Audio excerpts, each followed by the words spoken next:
നമസ്കാരം പ്രിയപ്പെട്ടവരെ. ഇന്ന് ഗാസയിലെ കുഞ്ഞുങ്ങൾക്ക് കാരണമെന്തെന്നറിയാതെ മരണം സംഭവിച്ച നൂറുകണക്കിന് ആയിരക്കണക്കിന് സീറോ ഏജുള്ള കുഞ്ഞുങ്ങൾ, പ്രത്യേകം എടുത്തു പറയേണ്ടത് അതാണ്. സീറോ ഏജുള്ള കുഞ്ഞുങ്ങളെന്ന് പറയുമ്പോൾ നവജാത ശിശുക്കളാണ്. അവരെന്തിനാണ് മരണപ്പെട്ടതെന്ന് അവർക്കറിയില്ല. വളർന്ന് ആനന്ദത്തോടെ വന്നിരുന്നെങ്കിൽ ഒരുപക്ഷെ ഡോക്ടറോ എഞ്ചിനീയറോ മറ്റുള്ള വ്യത്യസ്തമായ മേഖലയിലെ രാഷ്ട്രീയ പ്രവർത്തകരോ പൊതുപ്രവർത്തകരോ സാഹിത്യകാരന്മാരോ ചിത്രകാരന്മാരോ ഒക്കെ ആകേണ്ടിയിരുന്ന ഒട്ടനവധി പിഞ്ചു കുഞ്ഞുങ്ങളാണ് ഇസ്രായേലിന്റെ വംശീയ അധിനിവേശത്തിൽ ജീവൻ നഷ്ടപ്പെട്ടത്. ചരിത്രത്തിൽ എല്ലാ കാലത്തും അത് അടയാളപ്പെടുത്തുക തന്നെ ചെയ്യും.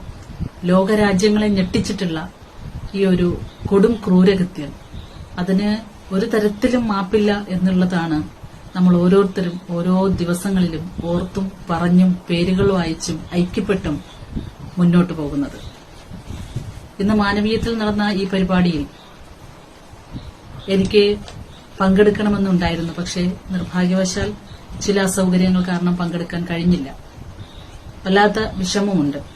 അതുകൊണ്ട് തന്നെയാണ് ഇത്തരത്തിലൊരു വീഡിയോ ചെയ്യാൻ ഞാൻ ഇഷ്ടപ്പെടുന്നത്. ആ ഐക്യദാർഢ്യത്തോട് ചേർന്ന് നിന്നുകൊണ്ട് ഞാൻ നമ്മുടെ പ്രിയപ്പെട്ട കുഞ്ഞുങ്ങളുടെ പേരുകൾ വളരെ വേദനയോടെ വളരെ സങ്കടത്തോടെ ഞാൻ വായിക്കാൻ ആഗ്രഹിക്കുകയാണ്.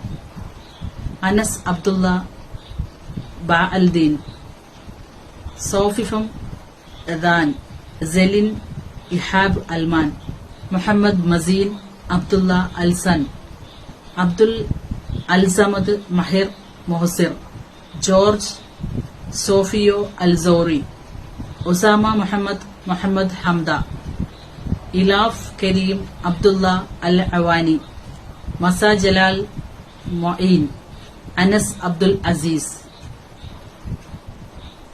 അബ്ദുൽ അസീസ് മുസാഫിലി, Sona Hani Awada, Niveen Muhammad Samir Saad, Jori Anas Bassama ഷാമിയ, ആലിയ അബ്ദുൽ അൽ നൂർ സമീഉൽ ഖൈറി, Issam Muhammad Issam Farah, Kinan Amil Marwa, Rose Abdul Aziz മുആഅസ് അൽ ഗൌൾ, ഹാമിദ് നിതാൽ അലോവ, സലാമ മുഹമ്മദ് മർവാൻ അദ്വി, ഫസി അൽ ഹാത്തിഇ, ഷഹം ഒമർ അൽ ഹത്വാനി, ലാന യാസിർ നാസിഫ് ഹിജാനി, അൽ ഹാമിദ് മഹന, ഒമർ അഹമ്മദ് അൽ നാസിർ ഷംലാഖ്, മറിയ യാസിർ ഖമാൽ അൽ മർസി, മലാഖ് അബ്ദുൽ സലാം, അലി അബ്ദുൽ സാഹിബ്, ഇലയ്യ മുഹമ്മദ് സലീം അൽ ദൌറി,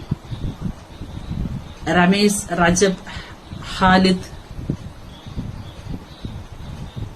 സയീദ് തുടങ്ങി എത്രയോ കുഞ്ഞുങ്ങൾ നമ്മുടെ ലിസ്റ്റിലും നമ്മുടെ അറിവിലും പെടാത്തതായിട്ടുള്ള ഒട്ടനവധി കുഞ്ഞുങ്ങളുടെ ഈ വിയോഗത്തിൽ